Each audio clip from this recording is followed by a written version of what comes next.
Discuss the identity of inverse hyperbolic cosine function. We have cos h inverse z equals log z plus root of z square minus 1.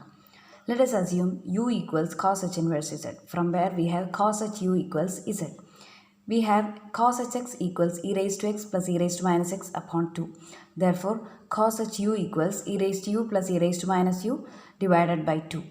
We multiply 2 along with z and we have e raised to u plus e raised to minus u equals 2 times z. We may write e raised to minus u as 1 by e raised to u.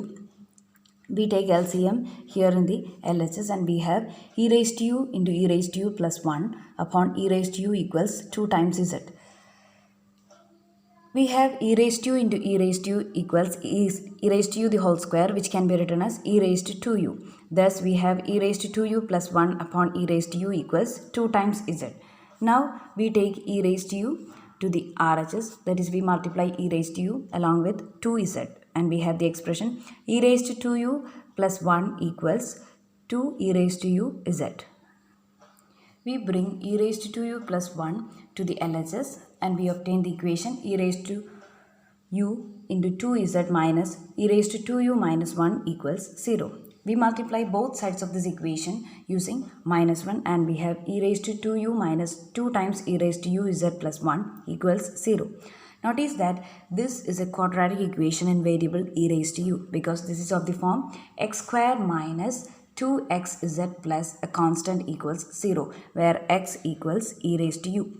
Therefore, using the expression x equals minus b plus or minus root of b square minus 4ac upon 2a, we have e raised to u equals minus of minus 2z plus or minus root of minus 2z the whole square minus 4 into 1 upon 2 times 1. This is because here we have b equals minus 2z, a equals 1 and c equals 1. We can see that we have 4 common for both these terms and when 4 is taken outside the square root it becomes 2. We may cancel out 2 from both numerator and denominator, also negative into negative becomes positive. Thus after simplification we obtain e raised to u equals z plus or minus root of z square minus 1. We know that exponential function e raised to u is always positive irrespective of whether u is negative or positive. Therefore, e raised to u is always greater than 0. Hence, we neglect the negative branch here and hence we have e raised to u equals z plus root of z square minus 1. We take logarithm on both sides and we have log e raised to u equals log z plus root of z square minus 1. We know that logarithm function is the inverse function of exponential function. Therefore, log e raised to u is e raised to log of e raised to u is u itself, which is equal to log z plus root of z square minus 1.